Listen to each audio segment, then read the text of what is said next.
to change the political landscape. And some of them will be speaking, but some of them will not, but they're available for questions. So if you check your EPK, you should have information about them. And at the end of the program, you're welcome to direct any questions to them that you would like to. So again, without further ado, thank you for joining us. And let me introduce Rob Stevens, our National Political Director of Repairers of the Breach. Thank you, Leila, and thank you again, everyone, for joining. Again, you can put questions or in the chat or in Q&A if you can't get through there, and send emails to the email address that alerted you to this news conference. Right now, we want to start with a video, knowing that this movement is broad and wide and gives a sense of the national scope of the Poor People's Campaign, a national call for more revival. I worked 41 years in the coal mines. I have black lung, and it's just unfathomable what these poor coal miners have to go through in order to get what they have worked for and deserve. At one time, poverty was a temporary condition. You were on a down slope for a minute, but you could bounce back up. We can't bounce back up today.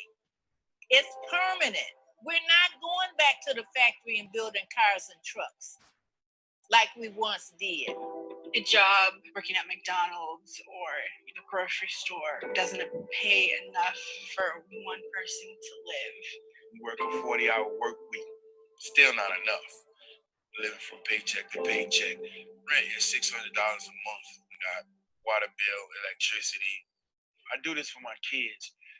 And it hurts. I'm 46 years old. I've lived in poverty here in West Virginia every day of my life. And I'm working. I am a working poor with a bachelor's degree. I'm doing the best I can with what I have. We were in the height of mass water shutoffs. This entire neighborhood was shut off all at one time. I saw all my neighbors get shut off right in front of me. It was kind of terrifying. I'm 42 years old, and I'm a cashier at McDonald's. I hadn't lost my house. You're welcome to come inside. There's a lot of people that are living in their cars. You never notice until you're in the same situation. I have stuff to give my children. I'm paying all these bills, and they need school clothes and stuff. They be asking me for, I can't give it to them. Now I'm a Kansas farmer's wife. Kansas farmers are committing suicide. Why? They're usually in debt up to their eyeballs. I see poverty in my own community. You know, there's a 70% unemployment rate in the reservation right now. Here in New York City, we're home to millionaires and billionaires, and we have so many people living in the streets, and that's just not right. I've been a homeless veteran twice. Lived in a shelter. I've been living down here since I was 17.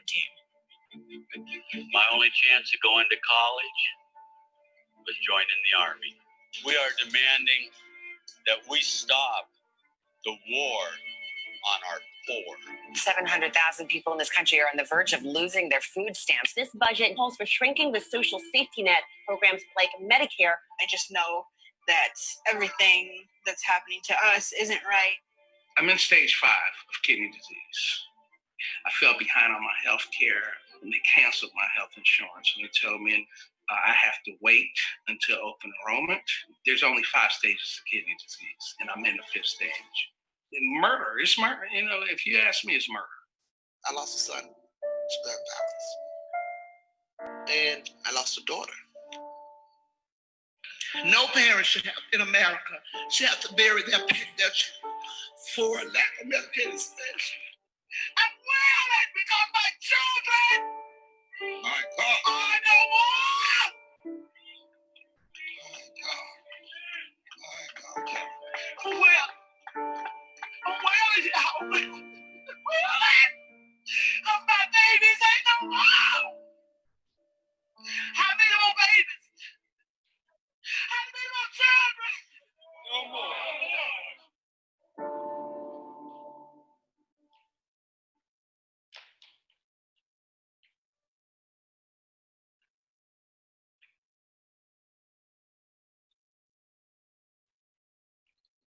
All right, and with that, I'd like to introduce co-chair of the Poor People's Campaign, A National Call for More Revival, and director of the Kairos Center for Religions, Rights, and Social Justice, based at Union Theological Seminary in New York City, Reverend Dr. Liz Theoharis. Well, thank you so much for everyone joining us today. It's really an honor to be able to share this groundbreaking report with you all. For the last 3 years, the Poor People's Campaign has been organizing among the 140 million Americans in poverty, or one emergency away from poverty, who have decided it's time to build the power to change this country.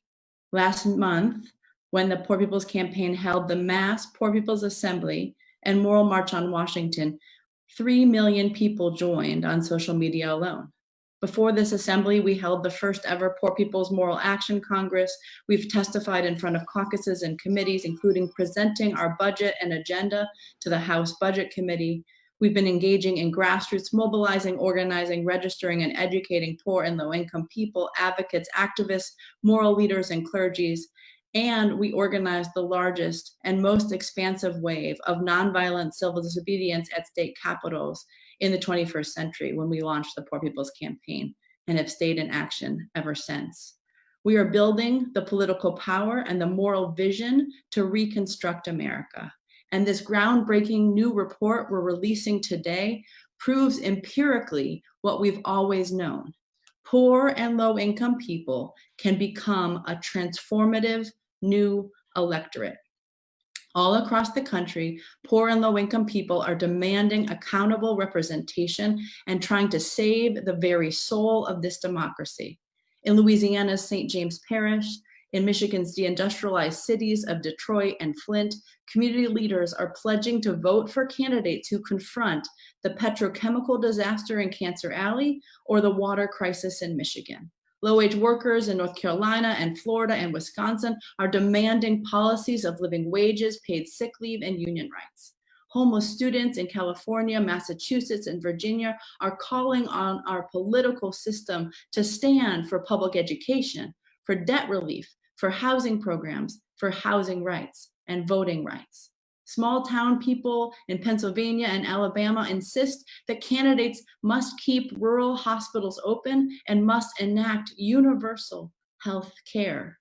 Over the next 3 months, the Poor People's Campaign will intensify our work amongst poor and low-income voters, especially in states with key US Senate races. We're rolling out a campaign to expand our base, register millions of voters, and protect voting rights.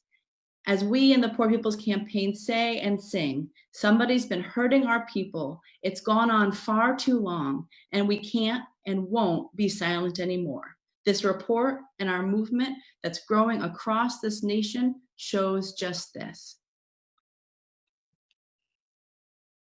Thank you, Dr. Theoharis. And now we'll hear from our other co-chair, the Reverend Dr. William J. Barber II, who is president of Repairers of the Breach and co-chair of the Poor People's Campaign National Call for More Revival. Dr. Barber. Good afternoon to everyone. And indeed, this report declares we are unleashing the power of the poor and low-income Americans. We thank Rob, our professor from Columbia University, who has been so critical in working with this, and also attorney economist Shala Gupta Barnes. Changing the political landscape is critical. What we are saying in this movement is that poverty and low income are not marginal issues. They're not marginal issues. 140 million people are poor and low income before COVID even happened.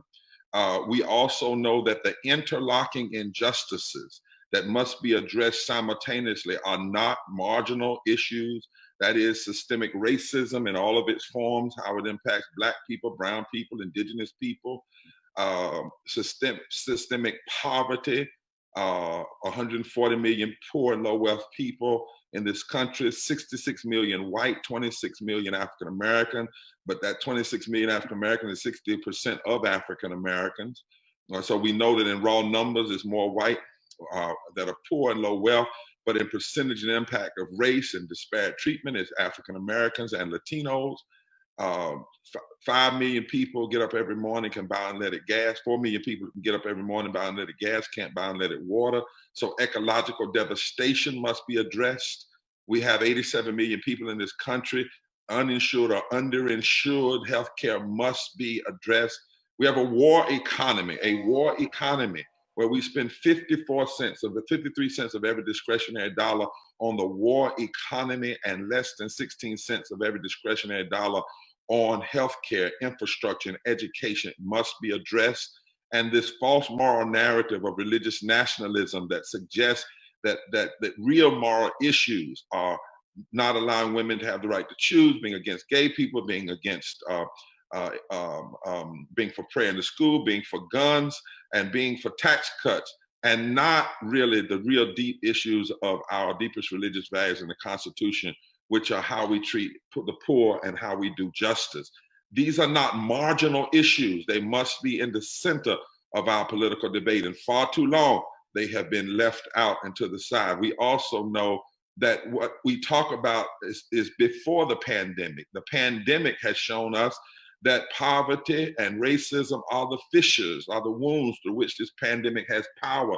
And now we're headed toward 50% of Americans being poor and low wealth. Another 27 million people have been added to have lost their insurance. 30 million people who have been unemployed and needing unemployment. And what we have in this moment and what we're seeing is that the poor people were in a depression before COVID, and now we all have a kind of economic annihilation going on. And that's why our campaign says we must have moral analysis, we must have moral articulation, and we must have moral action, protesting and voting, moral action. And we declare that these are moral fusion issues, they cannot be separated.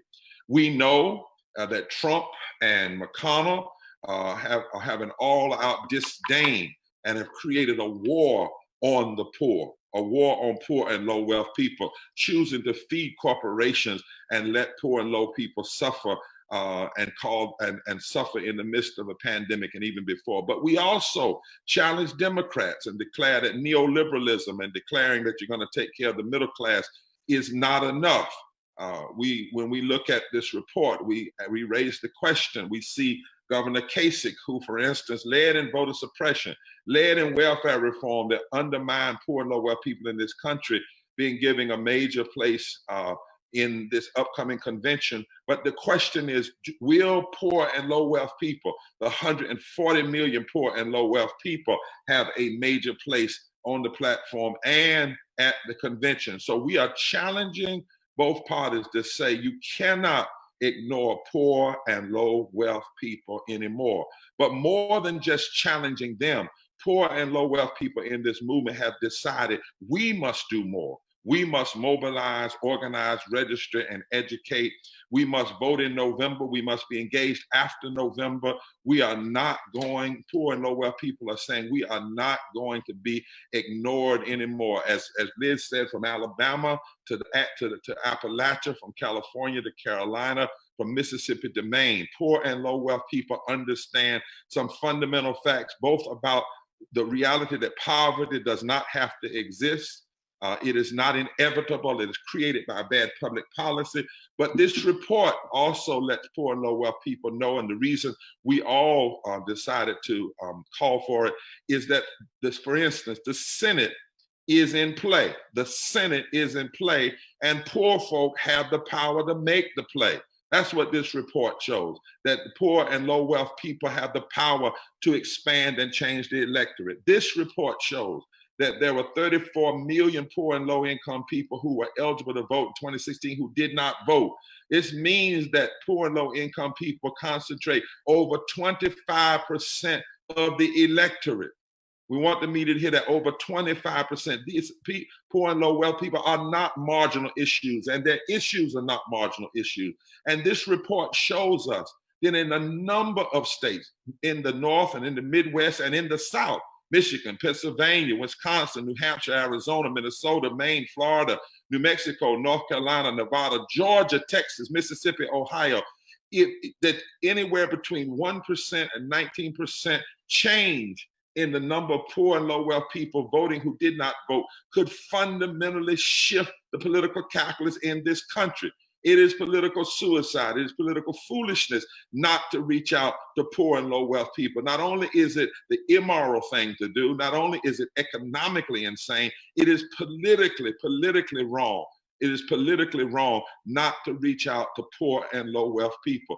And what we know is, as we have traveled, as Liz said, all over this country, poor and low wealth people have often said that two things impact their voting. First of all, suppression, disability, transportation, the fact that we don't open up the ballot box for everybody, an opportunity for everybody. But also the greater thing is they do not hear politicians talk about their condition, their situation. Lastly, in Kentucky, we were in Harlan County, and it was claimed so-called Trump County. But when we went there, we talked to poor and low wealth people, and they said to us, nobody has come to see us since Lyndon Baines Johnson came here and began the war on poverty. That is a moral travesty for the wealthiest nation in this country to leave 43% of its people untalked about, their issues unaddressed. And poor people and low-income people who are on this call, a number of them who are going to speak at the end after you hear the authors of the report, are going to tell you that they have decided they are not going to wait anymore just for the politicians to acknowledge them. They are going to change the narrative. They are going to be a power. They are going to vote in a way that their power will be expressed. They've already done it in Kentucky. Check the word. They've already done it in Kentucky. We saw it happen in the Moral Monday movement in North Carolina, and it's going to happen all over this country because we cannot any longer refuse to have addressing systemic racism, systemic poverty, ecological devastation, the war economy, and the false moral narrative of religious nationalism at the center of our political discourse and our political decision. If we do it to the full damage of the heart and soul and the economic vitality of this nation. Thank you so much. Thank you, Dr. Barber. For that, we will now move into the authors of the study before we also go and talk to some voters from across the country. But we want to start with Dr. Robert Paul Hartley, who is the Assistant Professor of Social Work at Columbia University and faculty affiliate at the Center for Poverty and Social Policy at the Columbia Population Research Center and the Center for Poverty and Social Policy and the University of Kentucky Center for Poverty Research. Dr. Hartley authored this new study and will present key findings from our report called Unleashing the Power of Poor and Low-Income Americans, Changing the Political Landscape. Dr. Hartley? Great, thank you for the introduction. And my name is Rob Hartley, and I'm very glad to be with you today. So I'm an economist that teaches at the School of Social Work. I teach economics and social policy, and usually my research is on how poverty affects people's lives, how policy affects poverty and those living in poverty. So this is an interesting opportunity to really think about how people with low incomes could influence social policy. So I see this as an exciting project. And I'm just going to give a brief overview of some of the key findings. So starting off, I just want to compare some trends about how much people are voting, right? So these are showing participation rates, voting rates for high and low income individuals that are eligible to vote. And you see it's kind of separated by presidential elections and midterm elections. People come out more frequently for presidential elections. But the trends show a couple of things. One, there is a big difference, right? There's higher income folks are about 20 percentage points more likely to vote. But the other thing that stood out to me was it's not that folks with low income are just not voting and they're not responsive, right? Because the trends over time kind of move together, saying that they do respond to changes in the economy, changes in the candidates and issues. And in fact, you can see that in the most recent election for the 2018 midterm, the 4-year increase in voting participation was about 10 percentage points for both groups, for low income and for higher income. So there's this opportunity for mobilization. They are responsive. They do move kind of in tandem together. So the question is, what's going on with this large group of the population who's not voting? And so partly this report wants to just kind of establish how large is this group, and then kind of move toward why they're not voting or how that might make a difference. So I'm going to show a few maps that kind of build toward this question. So this first map is saying, if you take all of the low-income people who are eligible to vote but not voting, how large is this group compared to the total electorate, everyone eligible to vote? So low-income non-voters are a substantial part of the total electorate in a lot of important states. And you can see that they are 1 out of 5. Low-income non-voters are 1 out of 5 of all voting eligible in states like Arkansas, Tennessee, and in coal country states like Kentucky and West Virginia. So first, just establishing this group is a large relative to the total electorate. But then the next question is, well, how can we compare the size of low-income non-voters to recent margins of victory, right? So we can start to think about the question of how much this might matter in an election. So this map is showing basically the percent of low-income non-voters that would have to participate in election that would equal the margin of victory in the 2016 presidential election, as an example.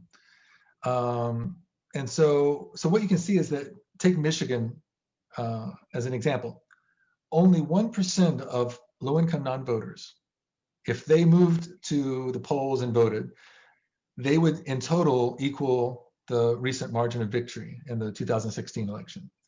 And in Pennsylvania, it's just 4%. It's just 4%. But then you could also see in states like Florida, if only 7% of those low-income non-voters voted, that would equal the margin of victory in Florida.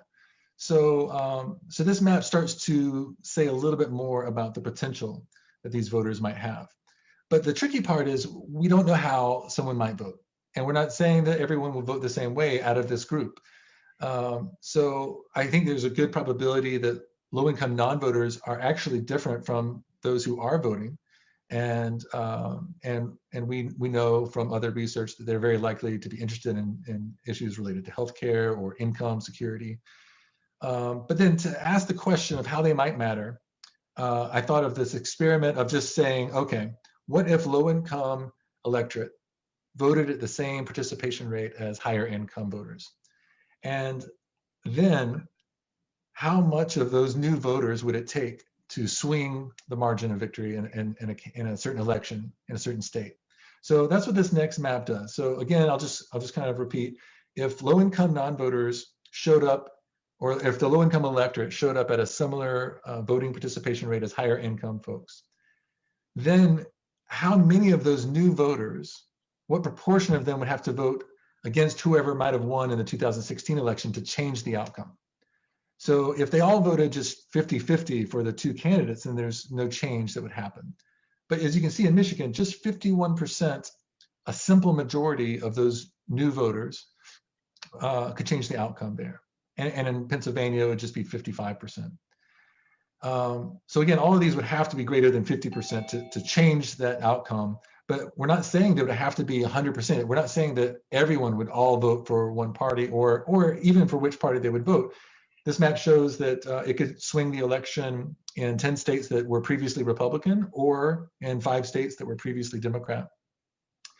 But then the key also is you can see states like Florida, North Carolina, and Georgia, they would have to have a majority of 70% or around 80% to be able to change that outcome. And the state is not suggesting that these outcomes would change or that all of the states would change, but there's enough potential out there that if there's a small margin in a certain state, this low-income population could be really pivotal if candidates are speaking to them. And I may not have time to kind of get into some of the other results of the report, but we do talk about why people aren't voting, why they report not voting. They may have multiple reasons they don't vote, but there's a lot of similarity between low income and high income in terms of not being interested in the candidates or issues, not thinking they might matter. Although we know that illness or disability is more important for low income population, and there are other voting constraints and voter suppression that I don't get into. But I'd also just like to throw out that voting by mail, there are no differences in voting by mail by income status, as you can maybe see here in these middle lines. But all voting by mail has been increasing over time across multiple demographics, and the studies show that there's no partisan bias in outcomes by voting by mail. So for this next election, I think it's really important to be doing the work that the campaign is doing and increasing voting accessibility, increasing participation. And lastly, I'd just like to close by saying that I see these data as an opportunity to really support the very important stories and personal narratives that folks that are following me are about to share. And I'm honored to share in this process with you. So thank you. Rob, let me ask you one question about Dr. Hartley. And I'm thinking about on that Edmunds Pettit, at the standing in Montgomery in 1965. There was Dr. King and John Lewis and so many others. And Dr. King began to talk in that speech about how down through history, he looked back at the 19th century. And he said that every time there was the possibility for poor white people and poor Black people to form political coalitions that could bring into existence a beloved community, that he called it the aristocracy, the greedy aristocracy, or the Burden trial, which sowed the division of races. And that division of racism and segregation was sown out of a political fear. It wasn't just a sociological issue. It was a political fear that if poor Black and poor white people began to move together, and then of course Latinos and others, they could fundamentally shift the power in this country. This was 1965. Take just a few seconds and talk about that area where you list in the report about if these potential low-income voters voted at a similar voting rate as higher income voters in 2016 election, then they would match or exceed the presidential election margin of victory in 15 states. And you talk about how it's in those states it's as low as 1% in Michigan and 19% in North Carolina. Talk a little bit about that part of the report. Sure, and I neglected to say also in my summary that I'm showing here a map for the 2016 presidential elections. The results would be very similar if we looked at an average over the last 4 years of midterm elections for important Senate races. But in the report, I mentioned that in terms of like the Voting Rights Act. Well, I can't. I'm sorry. Okay. In terms of the Voting Rights Act, there were these set of states that basically had to have pre-clearance before changing their voting legislation, right? And I think they're Georgia, Florida, Mississippi, North Carolina, Texas. Some of these were just partial pre-clearance conditions, but those are some of the states that show up as states that are potentially within range of changing outcomes. And so you think about how important policy is. We had what was it, Shelby versus Holder, not so long ago, overturned the part of the Voting Rights Act that would hold these states to these pre-clearance conditions on voting legislation. And so there's a lot of, I think, people in the campaign that can speak to voter suppression over time a lot better than I can. But just to point out that, that these are some of the states that are showing up in the South, that low-income participation could make a difference. Even in Georgia, which has had some issues recently. I'm from Georgia also, but they've had their issues recently with transparency and accountability, I think, in terms of voter suppression. But there in Georgia, if low-income voters voted at the same rate as higher income voters, and 81% of them chose the different party than who won, where the Republican Party won in 2016, and that could have changed the outcome there. And it's similar in these other southern states, we note in the report.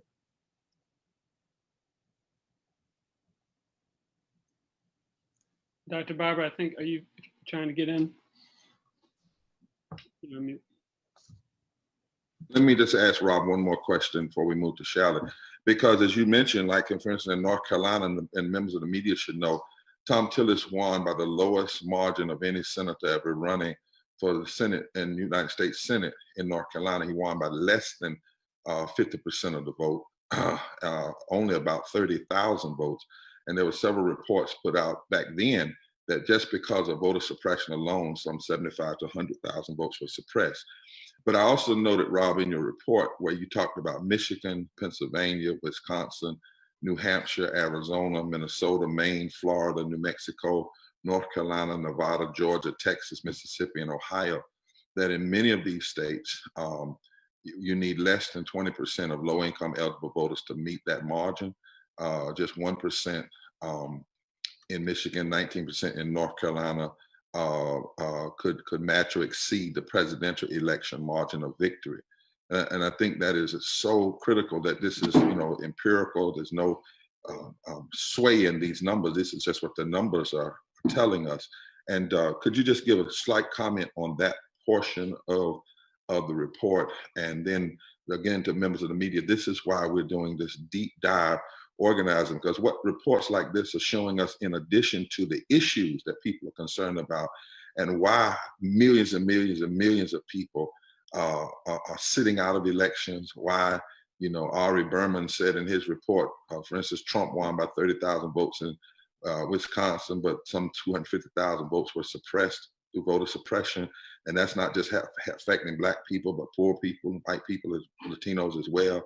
Is why this work is very serious and has the potential to reshape the electorate, and why, again, it makes no sense for any political candidate, number one, not to deal with these issues because it's the moral and the constitutional thing to do, but not to deal with them because of the political possibility and power. So that part, Rob, just a quick comment and then go to Shally, Rob. Sure, thank you, Reverend Barber. And those 15 states. And so these are the 15, and everyone's seeing the red and blue map, right? These are the 15 states that you're referencing. But this is a good note, so thank you for this opportunity to clarify a little bit. It's the process of knowing what kind of outcomes might happen, right, is a little bit difficult. So what I try to do in the report is move through clearly using kind of these descriptive data results, and then kind of coming to this hypothetical in this red and blue map. But if I went back a map, so these are the numbers that you're talking about, and this is just saying the percent of the low-income non-voters that, as you said, would match, just match the margin of victory.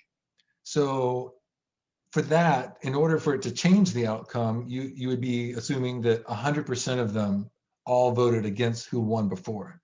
So that's what's a little bit incomplete about this map, and why I'm trying to move toward pinning something down in this last map of saying, okay, we would have to either pin down how many people are voting or who they're voting for, and those are both hard to do.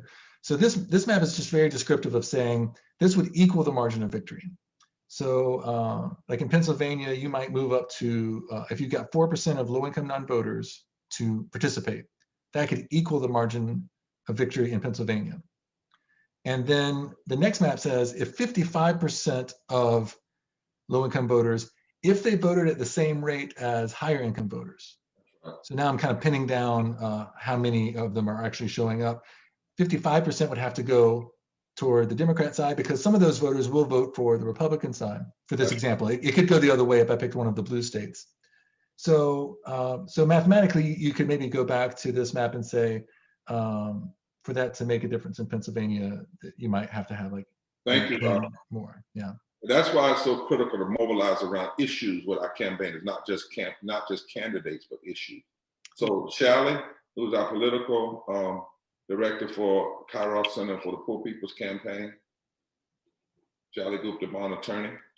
Yes, I think that's the most critical point, is that this report should remind us of what's at stake in November, and how it's not just a question of what political party wins in these elections, but how and when the issues of the 140 million poor and low-income people become part of the political agenda, come to the center of the political agenda. And while this report looks at the impact of those 34 million people among the 100 million who didn't vote, and as far as I know, the only report that looks at this segment of the electorate, it focuses just on their participation.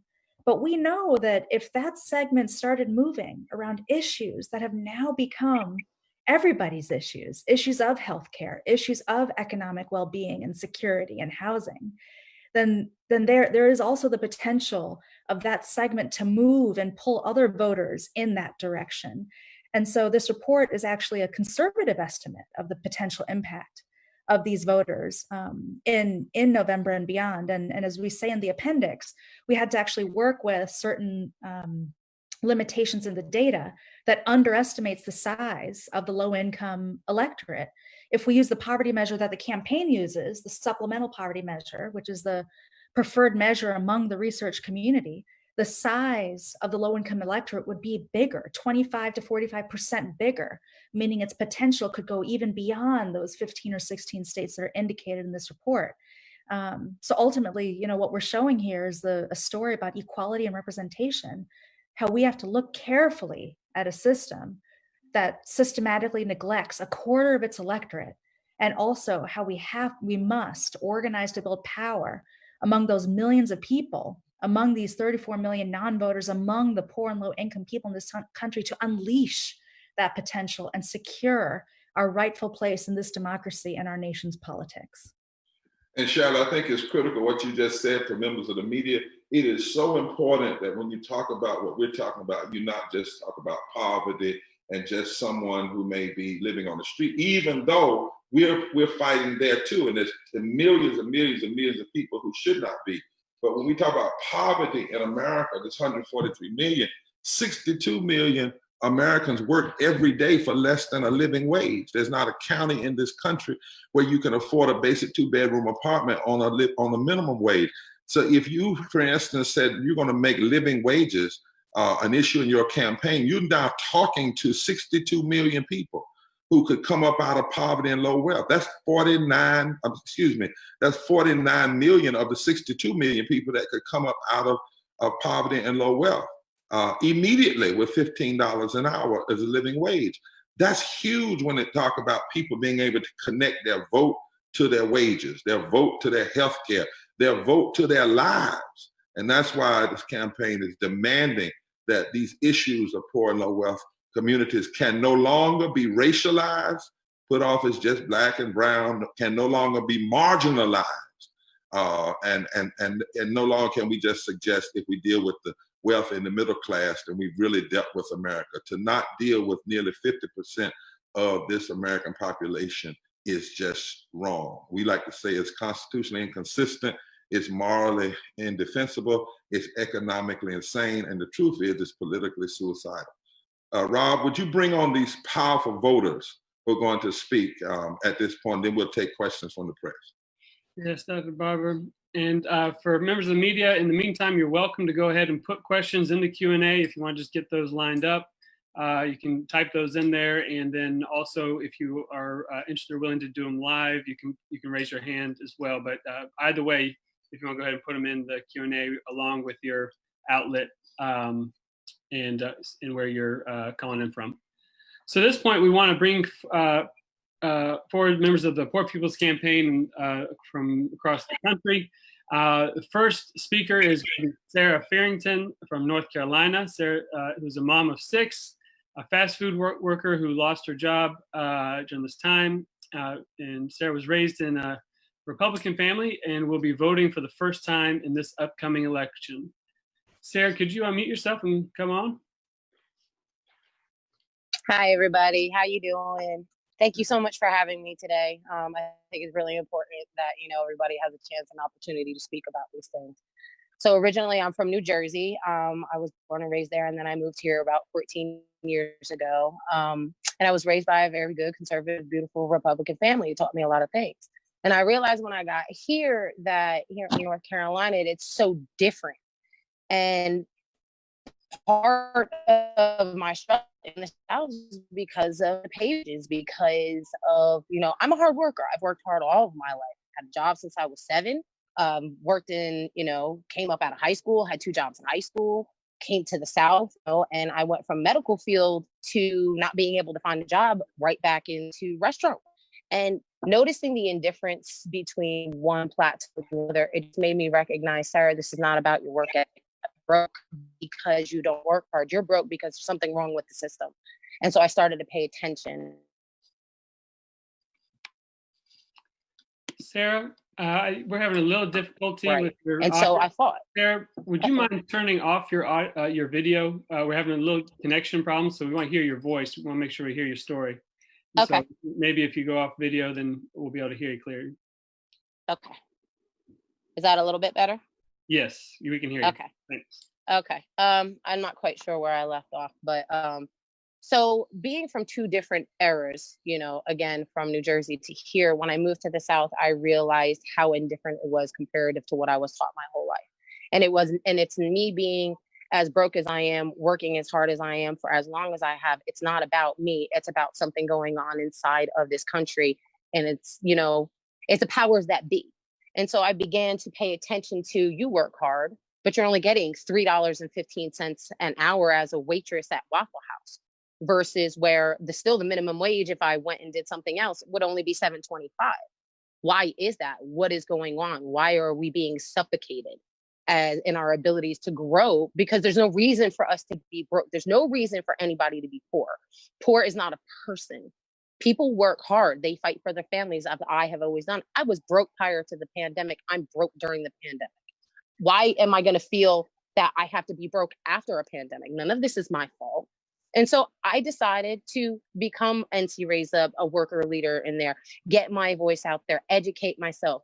My parents always taught me, plant a seed. When you plant a seed, this will grow. And so I'm going to plant myself into this economy, into educating myself, working hard and fighting further for people that are going through the same instances that I'm going through. And I realized one voice out of millions of people is one more voice that needs to be heard. And I took my fears of being a broke person, feeling like that I shouldn't speak because, I'm broke. They don't want to hear me. I'm not part of the bigger picture, but I am the biggest picture of us all. We are all part of the bigger picture because we all matter. We are all important, and we all deserve to have our voices heard, our work ethic respected, our skin color protected,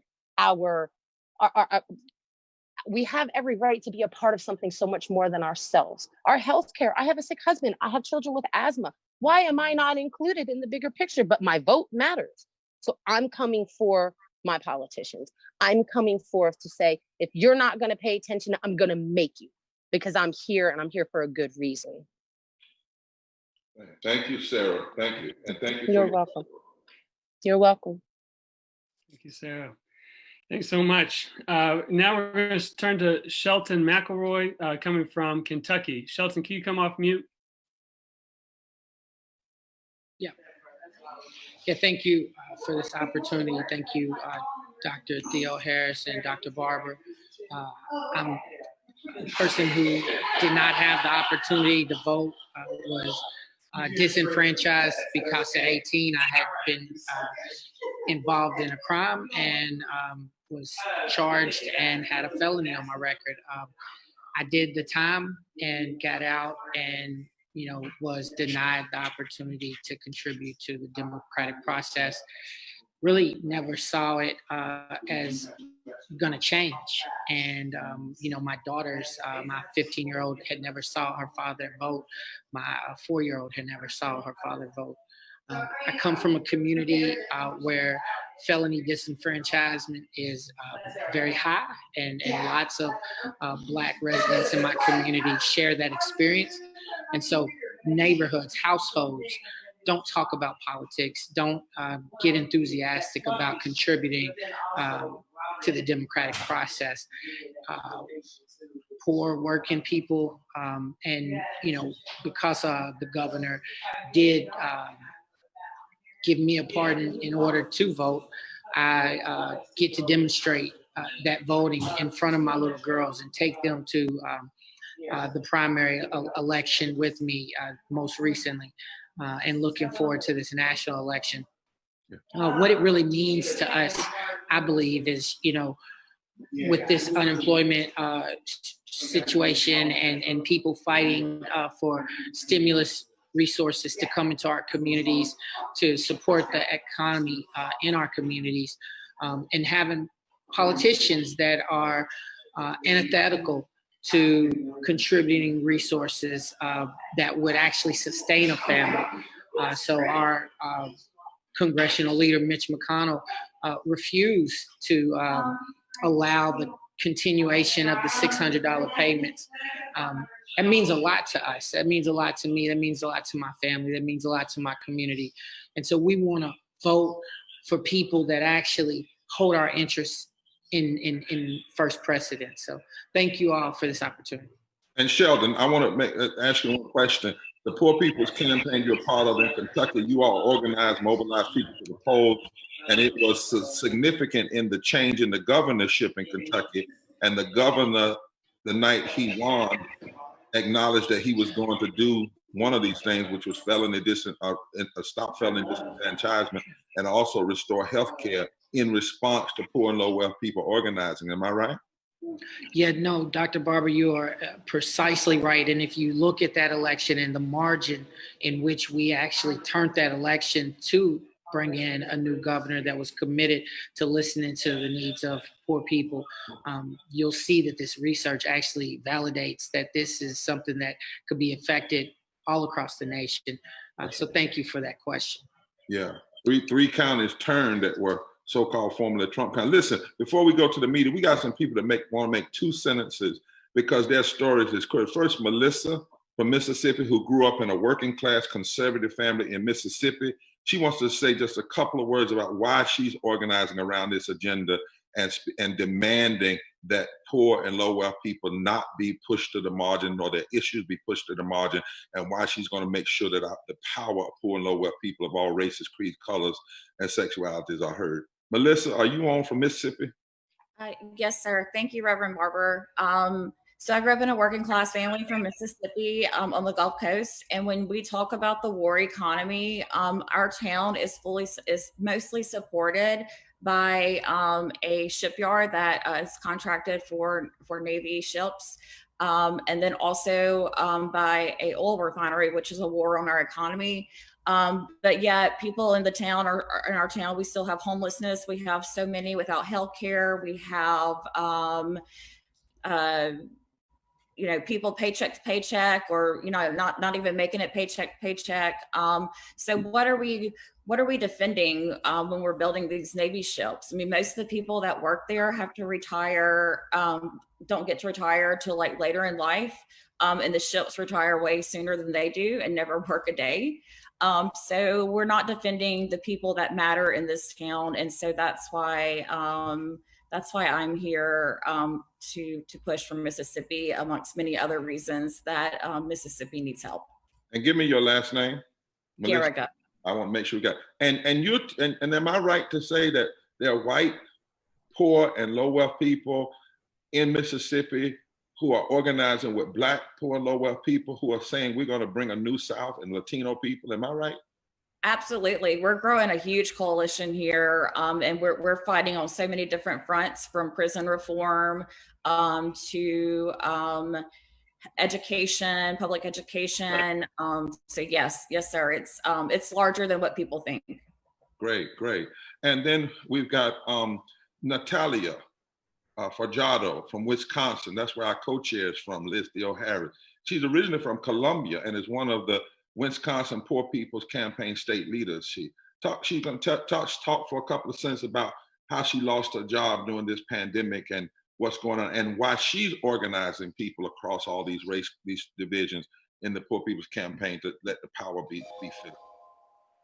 Thank you, Reverend Barber. I'm Natalia Fajardo, and I migrated from Colombia to the US at 16, where I've been fighting for immigrant rights and environmental justice for over 10 years. And when I moved to Wisconsin in 2008, I tried to sign up for Badger Care, which is our state healthcare program. But we didn't qualify because my partner made $18,000 a year. That was $1,000 more than the cutoff. And this is a direct result of Governor Walker's refusal to expand Medicaid. So I organized with the Poor People's Campaign because most of the hardships that poor immigrants face, like precarious jobs, lack of healthcare, unhealthy environment, unsecured housing, and voter suppression, are also the reality for poor non-immigrants. So our movement to confront these hardships must include and unite those that don't look like me, but suffer like me. And to talk more specifically about the issue at hand, I wanted to be a poll worker for the April 7th primary election. So I signed up in February. But right when the pandemic hit, they called me from the Milwaukee mayor's office and the election commission to confirm my participation in a training. And when I asked for their safety protocol in that training, they had nothing. They hadn't thought of any way to protect poll workers. So then we saw on April 7th the complete disregard of people's lives when they moved forward with in-person voting, with long lines and dozens of COVID outbreak cases linked to that event. I also just want to share that I organized with the campaign because voting is only one piece of the change-making puzzle. That's right. If voters are mobilized only around their vote, what happens November 4th? We need to be active, organizing, holding all elected officials accountable, and getting people involved in many more ways than just voting. Thank you, Natalia. And to members of the media, again, these are persons that can talk afterwards. Quickly with Borgia I'm getting my tongue twisted here. Borgia from Pennsylvania, come on and just take 20 seconds and talk about why you're with this campaign in Pennsylvania and how you all are bringing people together to make sure that the power and the policy of poor and low wealth people are forced to the center of our political discourse. Gutierrez, Borgia Gutierrez, are you on? If not, Tiffany Payet from Kentucky. She's 29-year-old white and indigenous woman who's a mother and a sister. Talked a little bit about why you're engaged with the Poor People's Campaign to do more, mobilize, organize, registering, educate people for the movement who vote. Thank you, Reverend Barber.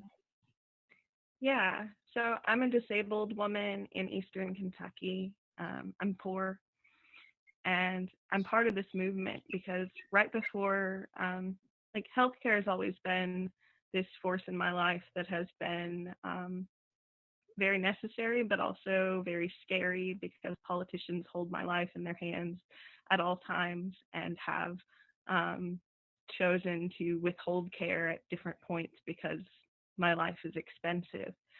And I'm part of the Poor People's Campaign because, for example, right before COVID-19 hit, I was in Washington, D.C. lobbying on behalf of people with rare diseases.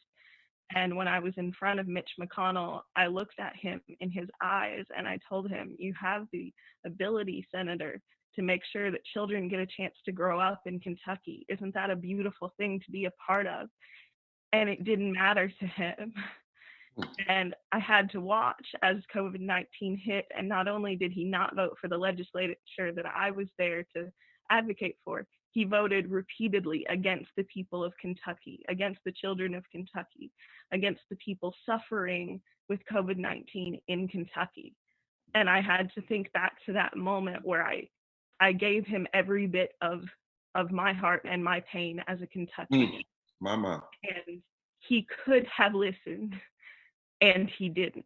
And instead, he sent me an 8x10 of him and the group together in a photo that I didn't want to take. And I'm a part of the campaign because I want to confront that notion that you can just shove us out the door and that what we say doesn't really matter. That's right. Yeah, we don't want photo ops, we want power. And what Mitch McConnell has fought for is $250 billion for tax cuts, $25 billion for an F-35 plane we don't need, and protections to protect companies from liability when they didn't protect workers. That's why yesterday, 200,000 plus people joined us on a Zoom, and millions and thousands of people called him because we're doing National Moral Monday on Mitch McConnell, because he really is the one who's creating all of this mayhem because he's not using the power of the Senate the proper way, and he's simply kowtowing to the president. Lastly, but not least, is Tana Fogel, who is one of the state chairs in Kentucky. She's a grandmother, powerful voice. You may know her in the media if you Google her. She was a star All-American athlete at the University of Kentucky. And she's on the front line, and she has a unique way of talking about how she's organizing and why. I know, Tana, I know we could go long, but you know how to do it because you were a leading scorer, so you know how to get it done quick. and then we're going to open it up for questions. But just lay it out how you're organizing and why you're going to make sure that we are doing this. Thank you, Reverend Barber. I will get it done quick. If you look in the chat, I put everybody's number, and that is what we do. We tell everybody, contact the Board of Elections, the governor, and the Secretary of State, who has put in this horrible voter ID here in Kentucky.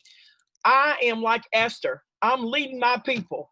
I am a formerly incarcerated person with a felony in their past, and I am going to be that big Q-tip for the Poor People's Campaign here in Kentucky. Get that damn wax out of his ear, and we're going after those policies, and we will mobilize, and there's a whole list of demands, and I'll follow up with that. But thank you for letting me be on here. Somebody's hurting our people across this nation, and especially in Kentucky. We're ashamed of you, Mitch McConnell, and it's gone on far too long, and it's time to make a change. Thank you.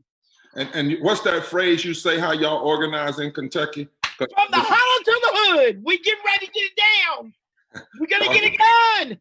You hear it, Media? You got people in East Louisville organizing with people in East Kentucky, from the holler to the hood. That's what's happening all over this country with this campaign, because we are changing the narrative, we're building power, and now we take questions from members of the media.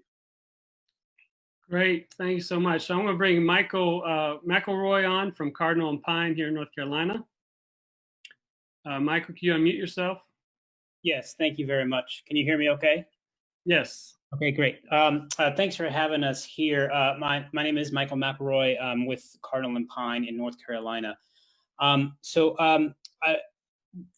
Do you have the numbers in North Carolina of the number of eligible non-voters? Yes, and Dr. Hartley or Shally can come on, but and respond to that. Because I want to ask about, I want to use that number to ask about kind of logistics. Because I did a quick calculation, and please tell me if my math is wrong. Now, let me ask you a question. Do you mean poor and low income not eligible? Yes, sir. Yes, sir. I'm sorry, I sure do. Yes. And poor and low income. Yes, sir. We do have a fact sheet we can send you on North Carolina, because it's atrocious, the level of poverty in North Carolina is over 45% of all people in North Carolina, and it's in the millions in terms of poor and low wealth people in the state itself. Yes. Right. Mm-hmm. So my very specific question, doing the math nationally of the 34 million low income voters who did not vote, and taking the North Carolina percentage of what the goal will be to tap into that, the 19% of 34 million, just as an exercise, gives me 6.4 million votes. And then to taking the state of 78% of those voters who would be needed to turn the election, that gets me 78% of that gets me about 5 million voters. Again, I know that's national. But I wonder, how have you used those specific numbers as an attack plan for, do you have a target number of those voters to organize and register and reach out to? And is there one way to reach out to these voters, or are there multiple ways, because each voter is different, to reach out to these voters to try and get them to participate and try and get their votes? Yeah, let me say a word about our organizing plan, and Reverend Liz. Now, some things we won't tell everything because we are in a political battle. I don't know if the way you just did the numbers are exactly the way, we know that if 19% of eligible voters, poor eligible voters in North Carolina would vote at the rate of higher income people, they could match or exceed the margin. That's the first thing we wanted to see. Could poor and low wealth people who have not voted overcome the margin of victory? Because we're not having candidates at the presidential level or the Senate level or even the government level winning by large margins, particularly out in the South. Trump only won by 100 and some thousand votes in North Carolina, but there are several million poor and low income people in North Carolina did not vote, primarily because we believe they did not hear their issues, and then of course because of suppression. We know that the governor of North Carolina only won by 10,000 votes, where there are millions of people, eligible voters, who did not vote. So that's the first thing that we're saying. It's not as though this is impossible. The fact of the matter is the number of eligible poor and low wealth voters who have the potential to be organized around an agenda can far exceed the margin of victory in the past elections if you just simply look at it based on raw numbers.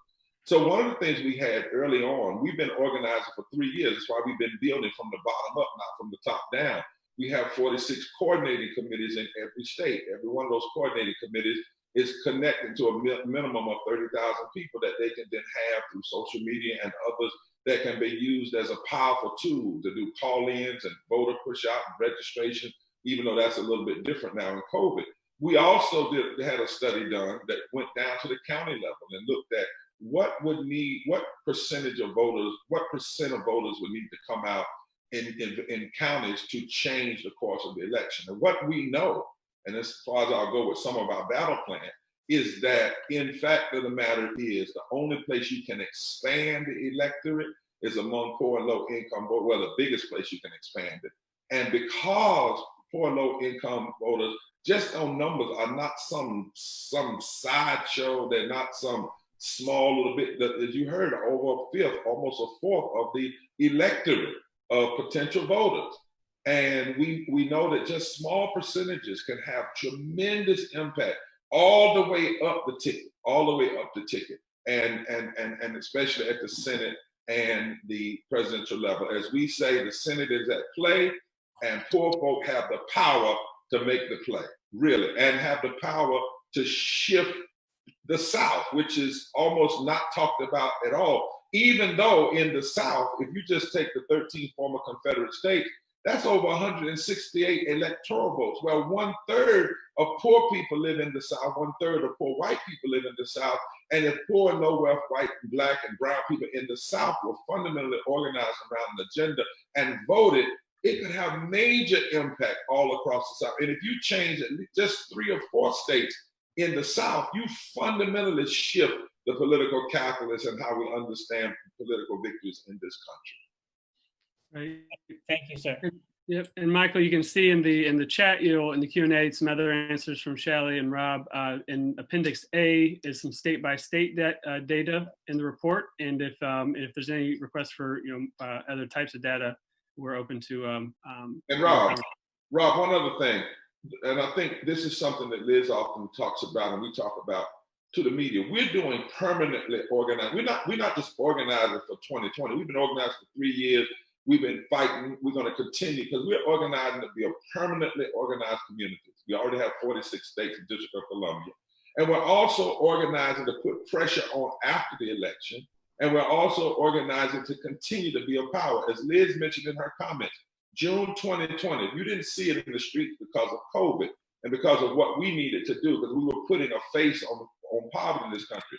But 2-3 million people showed up for a mass Poor People's Assembly Moral March on Washington digitally. 3 million people, and over 500,000 people took action around voter registration, around pushing our moral agenda for the healing of the nation. This is very, very serious work, and people are responding in very, very serious ways. Thank you.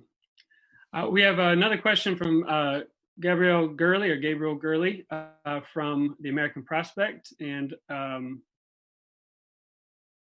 moment. Are you there?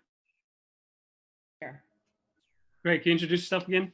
Yes, I'm Gabrielle Gurley with the American Prospect, and I was wondering how the campaign is planning to respond to the threats to the mail-in vote, which of course would have a really significant effect on poor and low wealth voters and their ability to participate in the election. What plans the campaign has to tackle that problem, particularly since the Trump administration has made moves against the post office, cutting overtime and sidelining, reassigning individuals at the top who are familiar with day-to-day postal operations.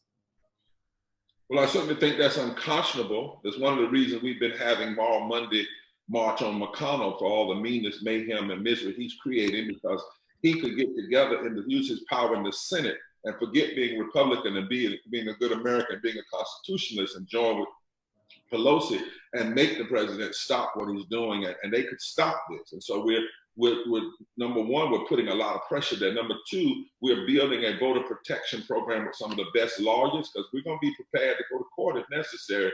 If these things are done to undermine poor people, and we may have to do that prior to the election to make sure that some things do not happen, because this is illegal. It is violation of the 14th Amendment, equal protection under the law. It's a violation of the 15th Amendment that says no state can deny or abridge the right to vote. But we're also looking at a state-to-state basis. For instance, in North Carolina, you got early voting. So not only can people do mail-in, they can do early voting, which is going to be safer. People can use their PPEs, they can use the social distancing, and we're telling folks, whatever you do, if anybody's fighting this hard to keep you from voting, you have to vote. And we're training, we've been doing training and been doing registration of people how to do the mail-in votings. We have a big, massive gathering coming up September 14th, where we're gonna have, like we did on June 20th, millions of people join for an online in-house training. Some of the best lawyers, the best political operatives for what is going on. But remember, poor and low income people have faced suppression in every election. Racist voter suppression, while targeted at Black people, also hurts poor white people and brown people. And what is even more sinister is that those who use racist voter suppression, once they get elected, they use their power to deny health care, deny living wages, which hurts mostly white people in raw numbers, Black people in terms of percentage. And the more people understand that, they're starting to see that racist voter suppression is targeted at Black and brown people, but ultimately is targeted at our democracy. And the people are starting to find out, if someone, as we say in the country, if you scratch a liar, you'll find the thief. Well, racism is a lie. So if you scratch a racist, you'll also find a thief that'll steal your unemployment, that'll steal your health care, that'll steal your living wage, that'll try to steal your voting rights. And so one of the biggest things we're doing to fight back against the attempt to be suppressed is informing people how much power we have. And it's amazing how the more people see this data and see how much power poor and low income people have, and see that it's not that you have to win everybody, it's not you have to have 100%. More and more poor people and low income people are saying, we're gonna do what we always had to do. We're gonna fight, we're gonna put our mask on, we're gonna put our gloves on, we're gonna mail in, we're gonna do whatever we have to do, because guess what? Our lives are on the line every day anyway. 700 people die every day from poverty, even before COVID, from poverty and low wealth, according to another study by the Mailman School of Public Policy at Columbia University. This really is about life and death. So we're gonna fight in the courts. We're gonna fight with educating people on voter protection and voter participation. We're gonna fight by mobilizing. We're gonna fight by doing everything we can to protect ourselves from COVID, but to also participate in the vote. And people are going to turn out because they understand that there is an all-out war against the poor, and the poor people were already in a Great Depression before poverty. What we're facing now is a great destruction and a great annihilation, and people are not going to sit still for it, particularly when we know from this report and many others that we have the power to shift and to alter political outcomes in this country. Thank you. Thank you. All right, we have some other questions that have been written in. And Dr. Barber, tell me how many we can do before we need to sign off. One more, or take two more, Rob, and then let Liz have a closing comment. Take two more questions. Okay. So the first one is from Michael Guidry from Mississippi Public Broadcasting, and it says, since the end of Reconstruction, powerful whites in Mississippi have rallied poor whites using racist rhetoric, historically getting them to vote against their own economic interests. Mississippi is seeing a rematch of the Senate race between Mike Epstein and Cindy Hyde-Smith from 2018. Espy failed, and some analysts suggest the party did not do well attracting Black voters to the polls. Is there messages or strategies in Mississippi that will energize and unite poor whites and underserved Black communities? I don't know if they just voted against their own interests. You know, racism has been a powerful thing. And as Dr. King said, it wasn't just about voting against their own interests. It was trying to teach folk and say to them that other people benefiting was hurting you. So many people were thinking they were voting for their own interests by voting with racists and segregationists. The veil has come off now, though. People are seeing clear. You just heard voters, white voters from Mississippi saying, white voters are saying, we are hip to that now. We recognize what's going on. And what we say to candidates, if you really want to mobilize people, then talk about how many people are being denied health care because of who sits in the Senate and who sits in the governor's race. That'll unite people. Talk about how many people are being denied living wages in Mississippi because of who sits in the Senate and who sits in the governorship. Talk about how many people didn't get what they needed. Essential workers are Black and white and otherwise are not getting what they need in the midst of COVID because of who's sitting in the Senate and who's sitting in the governor, who's sitting in the General Assembly. Talk about how people are being called essential workers but then treated like expendable. Talk about the number of people that are dying. Of course, at a disproportionate rate of Black people, but don't make a mistake, white people are dying too. In fact, in raw numbers around the country, more white have died from COVID than Black, but in percentage-wise, more Black and brown people have died. Lay that out clearly. Lay it out clearly. Talk about the intersectionality between systemic racism and poverty and show people how that people are being hurt regardless of their race, their color, their creed, or sexuality. Mississippi, is like all these other states, is ready for a grown-up conversation about racism and poverty and these issues. And when candidates that will do that, candidates that will bring people together, candidates that will say we have to address systemic racism and systemic poverty, will find thousands of people, millions of people of all races, creeds, and colors that are sick of this. And they recognize that playing these old games of division is only filling up the pockets of the greedy and killing the lives of the needy.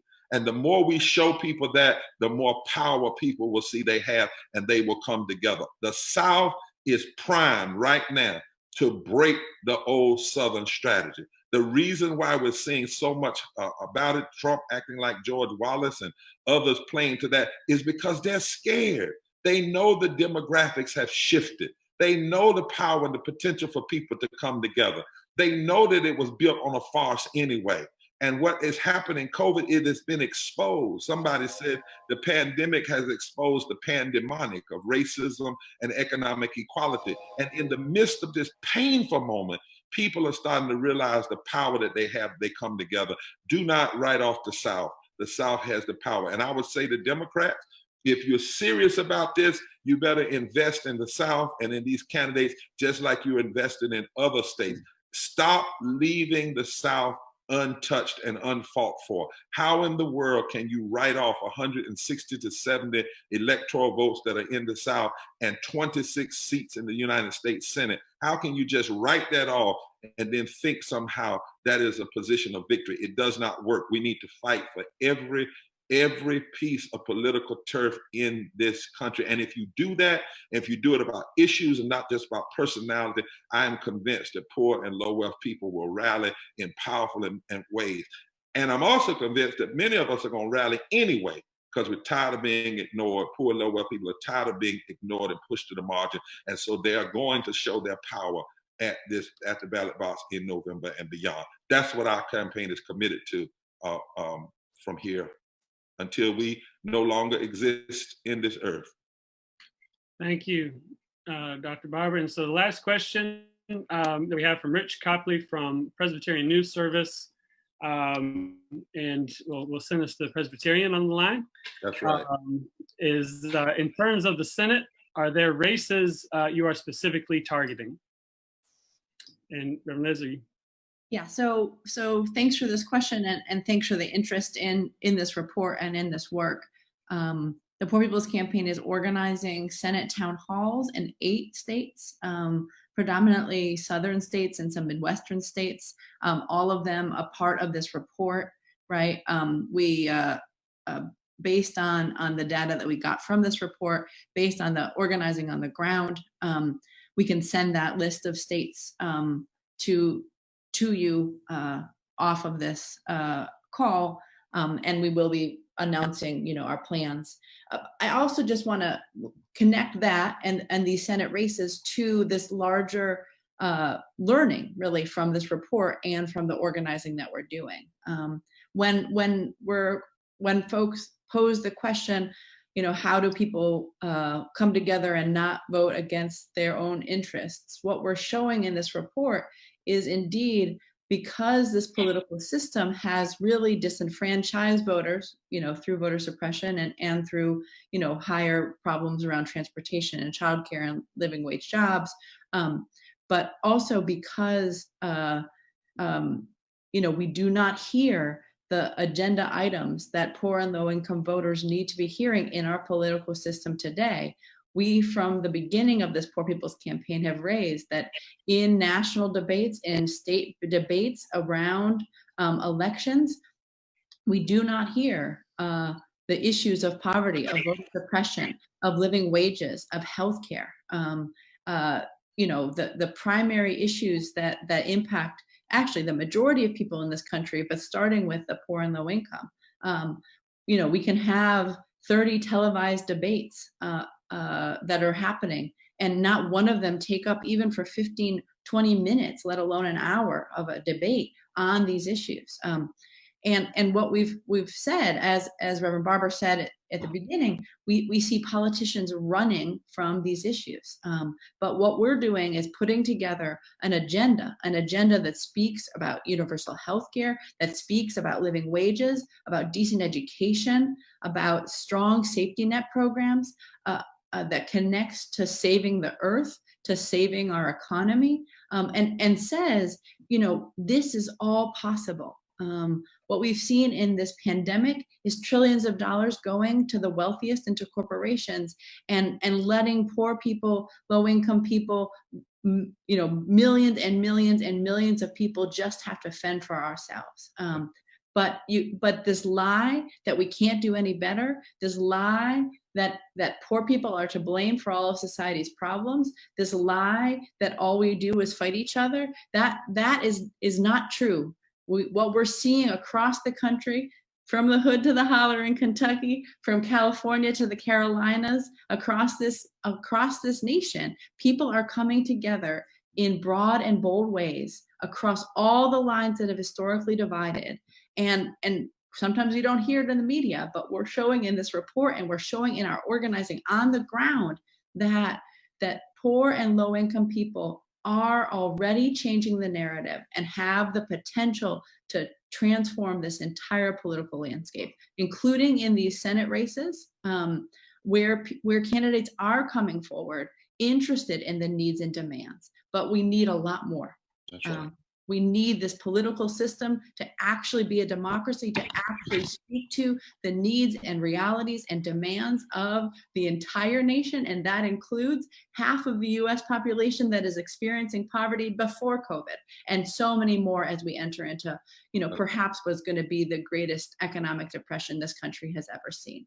And that's coupled with racist violence, that's coupled with climate chaos, that's coupled, with the worst public health crisis in a century. And so this report is showing this power of people coming together, and we want our nation and our political candidates and campaigns and parties to pay attention to those who have been disappeared, who have been ignored, who have been excluded and exploited, but who are saving the soul of this democracy and of this very nation. And Rob, as we close, I want to give those states again too, the ones where 1% to 19%, that's really where the Senate races. Now we're not going to make the mistake of what parties have made, is just choosing certain states. But we know from the report of Michigan, Pennsylvania, Wisconsin, New Hampshire, Arizona, Minnesota, Maine, Florida, New Mexico, North Carolina, Nevada, Georgia, Texas, Mississippi, and Ohio. Those are the states where you need less than 20% of low-income eligible voters to meet the margin that could match or exceed the presidential election margin of victory in those states. We want between 1 and 19%. And we have organizing going on in all of those areas in a powerful way. I think, Liz, as you rightfully said, We also are not just saying to politicians, if you don't speak, we're not going to move. Our campaign is we must do more. So poor and low income people are saying, no more will we be silent. No more will we quiet. No more will we not be present at the polls, present in the debate.